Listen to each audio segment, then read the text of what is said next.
me in Washington, D.C. So I got to bring it to you and pay homage, y'all. Oh! Coming to the stage is the natural-born son of the godfather of go-go, Chuck Brown. The natural-born lover, oh yeah. We call him Pops, you call him Chuck Brown. And here comes his natural son, Wiley Brown.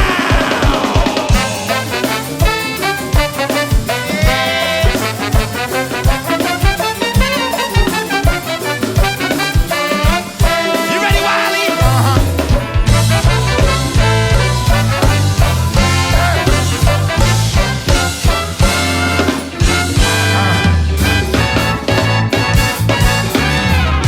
When I was a young boy, about the age of 5, my mama sat there and told me to be the greatest thing alive. Now I'm a grown man, way past 21, y'all. Believe me, ladies, I can show you lots of fun, yeah. Ain't that a man for you, baby? Ain't that a natural-born lover, man? Your hoochie coochie man.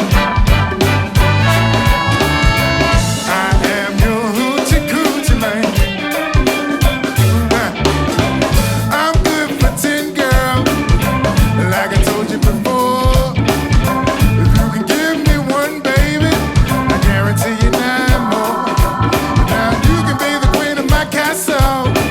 I would never give you no hassle.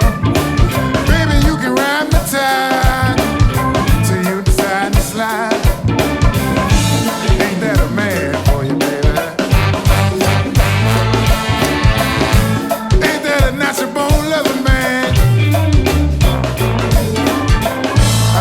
I'm your hoochie coochie man. I am your hoochie coochie man. Hey, are you man? Natural-born lover. I'm your hoochie coochie man. Hey, are you man?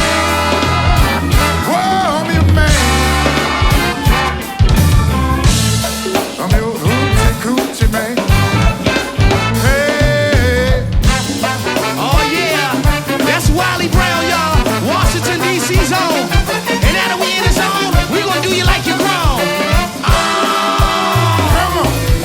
Coming to the stage. Go-go evolved because people in D.C., wanted to be free. The main piece is its purpose is for fun and peace and love. And that's what it is for me. It's the thing that ignites the peace, love, and fun in any city around the world. Go-go is a noun, it is a verb. You go to go-go, and it's also a place. It's a place where the people gather. Go-go, it's a music genre, but it's also, when you go to the go-go, that is where the people gather. So wherever there is a band, it could be at a firehouse, it could be at a government building. So like go-go is this thing that happens anywhere, and it's just where the people are.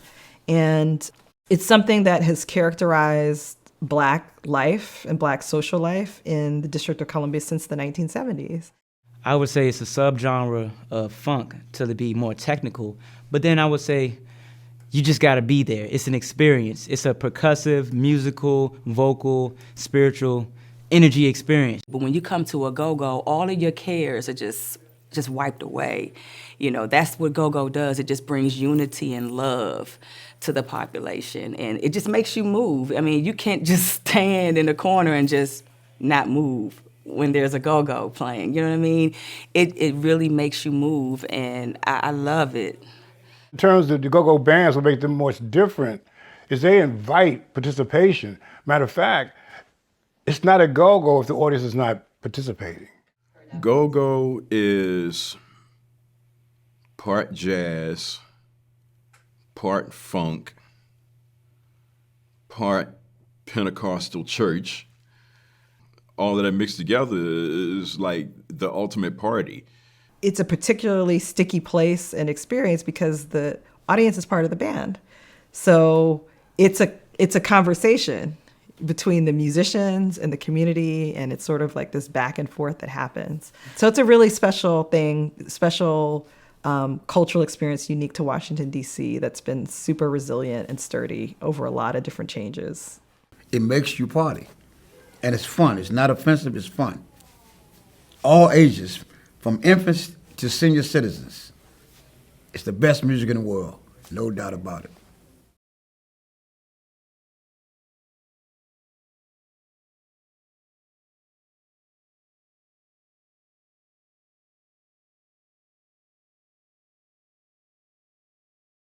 Ja, wij hadden dus die band Gotcha. Veel van die beats natuurlijk meegenomen, veel van die feel. En dat zit er nog steeds in. Wat meer hangen in de timing. En in go-go kun je daar heel erg mee spelen. Dus je kunt je saxofoon solo's heel erg aanpassen op de beat. En daar een beetje in hangen en een beetje in duwen. En dat maakt het nog steeds very interesting. It's just a lot of fun, but you know, there's a lot more music involved than people think. You know, they think, okay, it's just a drum beat. I say certain sections of a song are, but there's a whole lot that goes on to make that drum beat retain its feeling and not, you know, become monotonous. You know, we do things to make sure that it goes on and on and on. It's pretty much like coasting on a bicycle. Some point you're going to have to pedal a little bit to keep it going. And that's what we are. You know, we're the pedals on a really big funky bicycle. As Chuck Brown said, it's a groove that makes you move. But if you want to start from the nucleus of the whole thing, which is Chuck Brown, who preached nothing but positivity, togetherness, decorum, and all of that within the guise of having a really good time. I think that's where it all started. That was the great thing about Chuck Brown. He always brought different musical influences to go-go music, including jazz. Chuck Brown, he had already defined himself as a dance band. And he said, I just got to put more energy into keeping these patrons on the dance floor. And that's when that beat evolved. He said, well, Mr. Magic is when he got the idea, you know, that tune. And he just repped it up a little bit, but that's how the go-go beat evolved. But I've been to the Netherlands a lot. You know, I've played Paradiso a number of times in Amsterdam and Utrecht, Rotterdam, played the North Sea Jazz Festival about 5 or 6 times. And it's a great country for live music.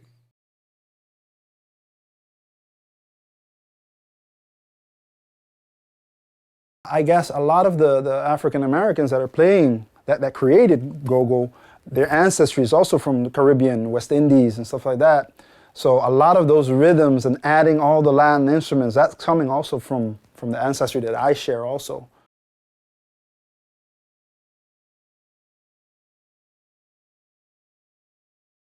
Ik groeide op met de platencollectie van mijn vader. Er was eigenlijk heel veel grote verscheidenheid. Dus, maar vooral veel jazzplaten die mij inspireerden om saxofoon te spelen.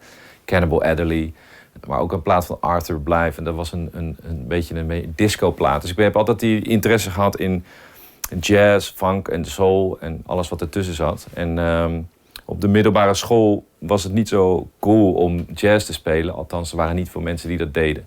Behalve de leraren. Dus ik kwam in een funkband en daarmee speelden we best wel veel. Dus het heeft altijd een beetje bij mij erin gezeten, die crossover van stijlen.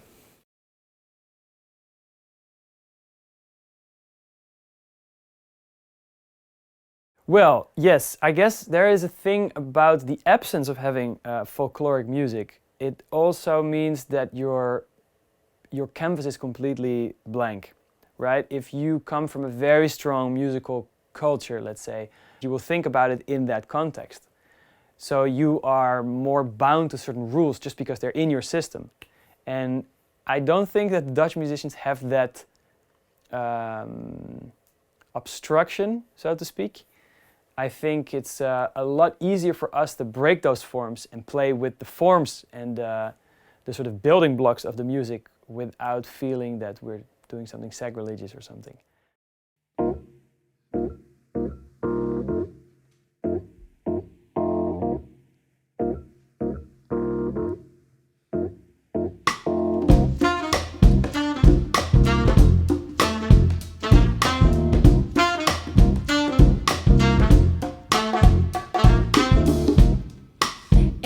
day I see you, my hands were made for you, 'cause you always give me stress-free point of view. Pick you up after school, Mr. Magic, take your token of my love. See you through the smoke.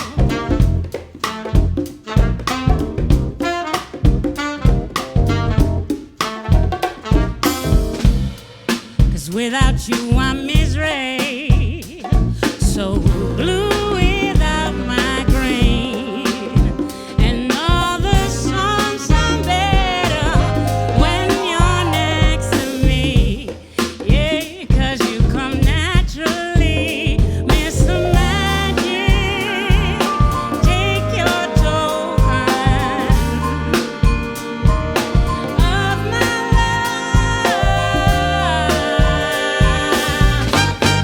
See you through the smoke.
En het was heel fijn om verschillende culturen bij elkaar te brengen en samen iets moois te creëren en met muziek iets terug te geven. Dus ja, het was fantastisch. DC is in some ways a living monument to the Civil War. And DC is one of these cities that you really feel the legacies of the Civil War. Like after the Civil War, tens of thousands of formerly enslaved people poured into the district. That population really grew. And then you have all these Black institutions like Howard University, you know, which came out of the Civil War. The Freedmen's Bureau, which was really established to help enslaved people make that transition to freedom. Educated Black people had very few options of where they couldn't necessarily work in white companies. They weren't welcome in a lot of places, but DC is a place, because it's a federal space, that there were always sort of opportunities, for Black people. And so after the civil rights movement, you have a lot of white flight following the uprisings of 1968, and the city is becoming blacker and blacker, and a lot of the city really is abandoned, by the 70s. And the go-go music is the thing that sort of helped rebuild, sort of like the culture that sort of came out of the ruins of all of those struggles, from the Civil War to the Civil Rights Movement. So I moved to Washington, D.C. to be more aligned with activists that were working to change society. I started working with young people. I was working with this program called Clerical Skills Program, wherein I work with young people to try to teach them and enlighten them how to function in offices, because in Washington, D.C., really that was a future for a lot of young people. And I would hear the young people talking about going to a go-go. I don't know, a go-go, what's a go-go? So after they finally defined it to me, it's what we used to call it in New York a dance, but they called it a go-go.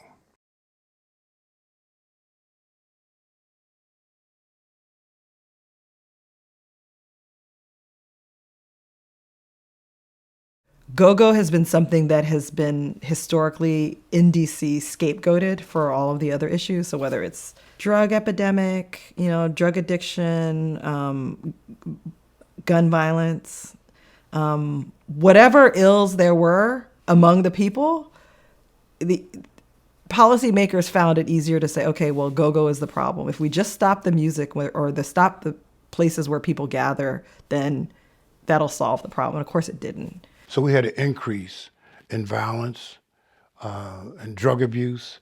It was just happening. It was throughout the country. I mean, you go to any city and say it was a murder capital of the United States, because it was happening everywhere. As that started to increase and the authorities really had no answer for it, they started making up, the villains.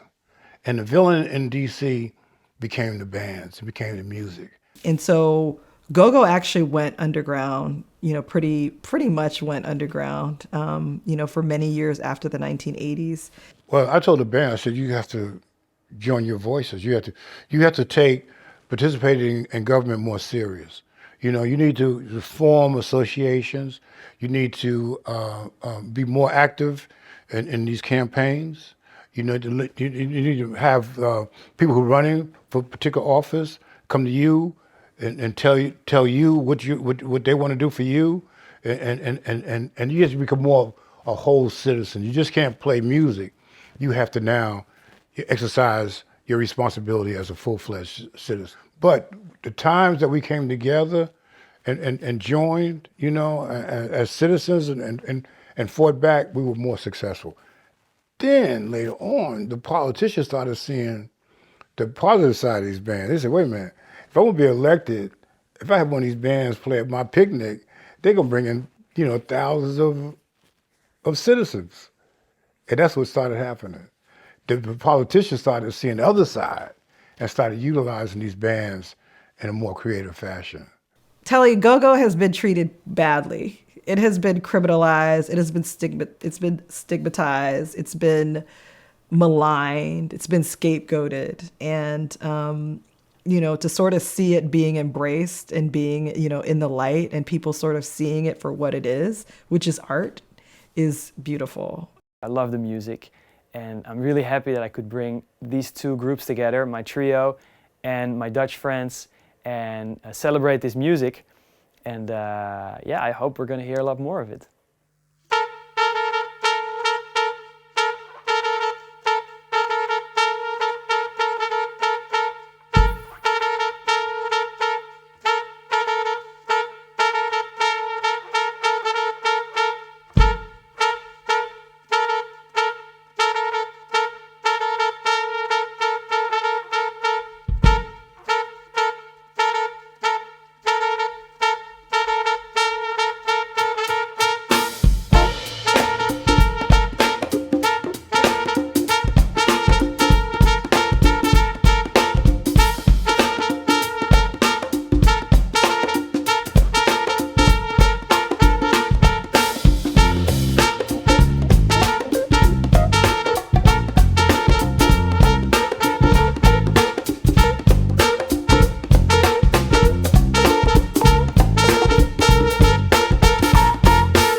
I decided to take it to the streets, and that was my biggest calling. That was the way how I really got to show the world what I was capable of with my talent. And so, you know, how that connects to like just fighting for the rights for us to do that, I felt it at heart, because being a street performer, that is how I am the Malik Dope now in the world, because I was able to, you know, just jam out on the corner, you know, jam go-go out there, you know, and just represent for the artists and the community and keep the community healthy with music and, you know, positive stimulation. So I definitely took it to heart when I felt like our rights were tested as far as having the liberty to street perform and the noise ordinance.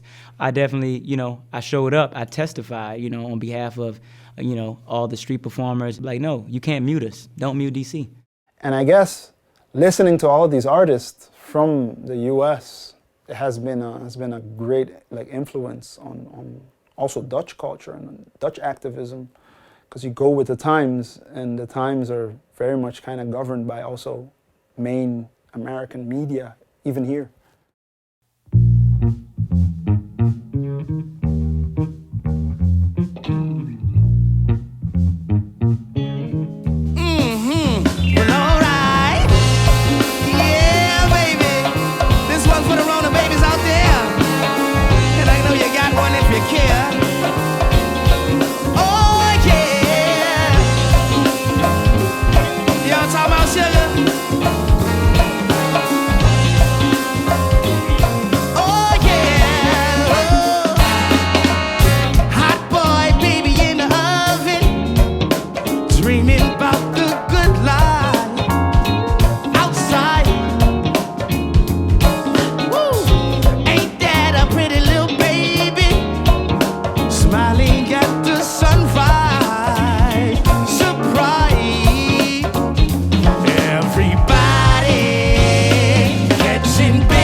baby.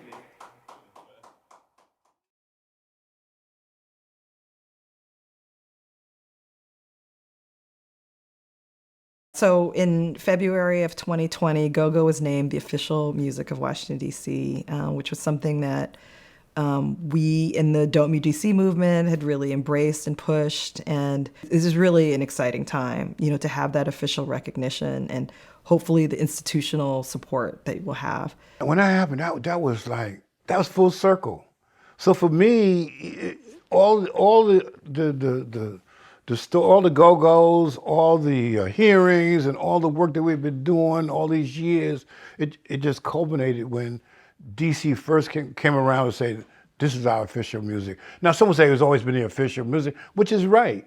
But when the institution recognizes it, that's a victory. I can go to Montana, I can go to Colorado, I can say, do you ever heard of go-go? No, but it's official music of Washington, D.C., and that starts the conversation, Because now we're on the same level of country in Nashville, other regional, music forms, Zydeco in New Orleans. Now we're at a different level. We've come to a really, special moment. It's a little more than a little bit bittersweet that this is happening at a time when the Black population is just falling through the floor. It's just happening so fast.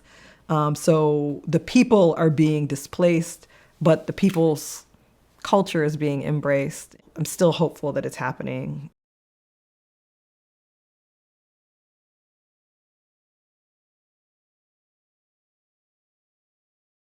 It's hard to pick a Dutch traditional melody and to play it with a go-go beat because we don't really have beat music as a folkloric tradition.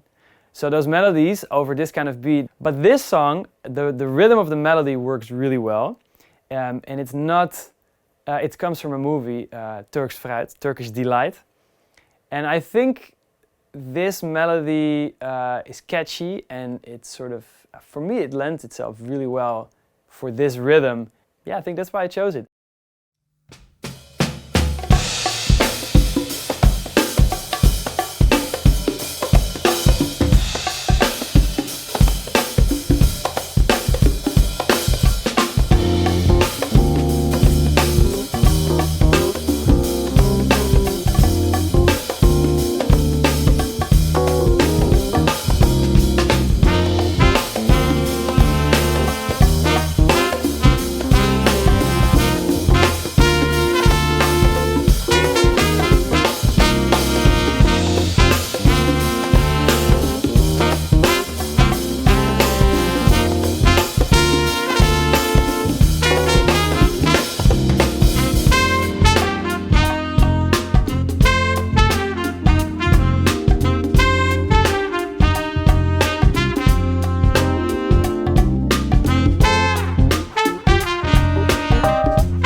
It was 1987 in Washington, D.C.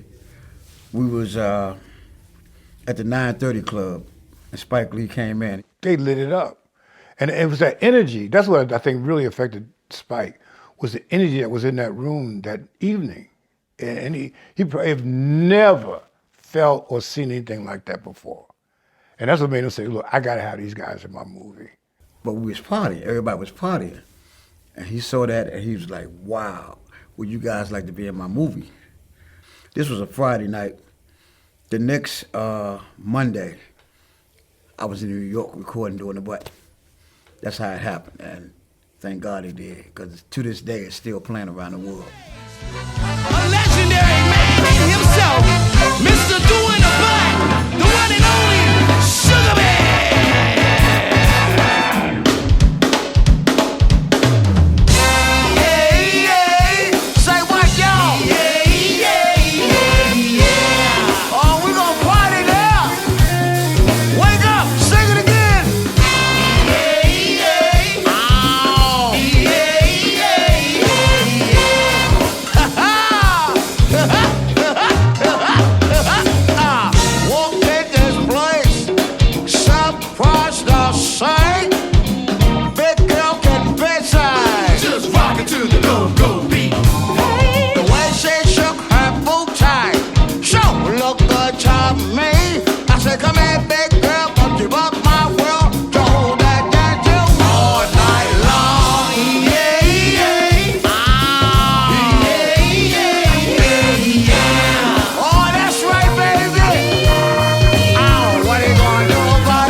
...2020, after George Floyd, with the murder of George Floyd, and we're in the racial pandemic, health pandemic and racial pandemic, Donald Trump announced that he was going to do a speech or a rally for his election on Juneteenth. And so the reaction in DC was emphatic. I'd never seen that before. There were at least 5 go-go protests. Don't Mute DC, which I'm a part of. We had 2 go-go floats that went down during the Juneteenth Black Lives Matter. And the Black Lives Matter mural was erected overnight. And this is something that all came about during this time. And so you had a very strong cultural response to white supremacy, at the highest levels of the national politics that were here. And go-go music was sort of like the people's band. They provided the soundtrack. They brought the party to the protests, and it was really beautiful. And they brought the music. It's clear what the value is of like having a place to gather, having a place to experience joy and togetherness. Like that by itself is radical.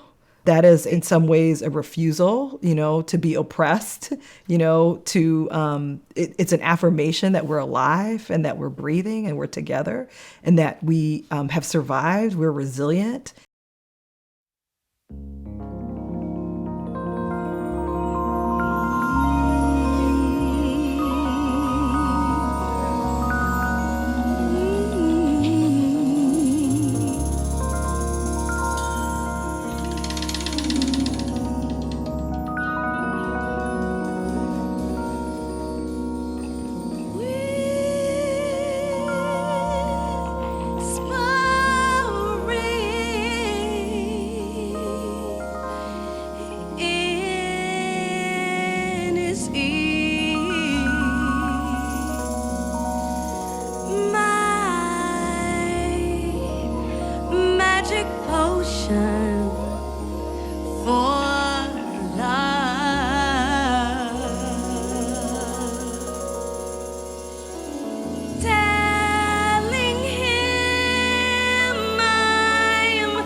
Sorbonne.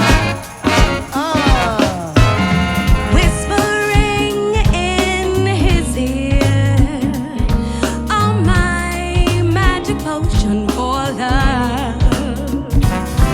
Telling him I'm sincere, and there's nothing too good for us, and I just got to be free, free.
My work is definitely connected to the city, to the streets, to the culture of Washington, D.C., that is. It's been an amazing journey, starting out from the street with just a singular drum to then like working up more money, buying more drums, bigger speaker, you know, you can guess there, right? So over the years, it graduated, and even when I did certain events and certain just performances, I'm now not just doing the drum, I'm dancing. My body is just the drum now. And everything around me is just a variable that I can just use as a percussive prop, as you would say, right? And yeah, my shows really just manifested to just big levels, from going viral, from doing these just different, you know, coordinates and styles of just drumming and just making it a little creative, you know, that you haven't seen before. And that ultimately, you know, granted me the opportunity to be on one of the biggest stages in the world, America's Got Talent. 2020, America's Got Talent, season 15. I finished as a semifinalist.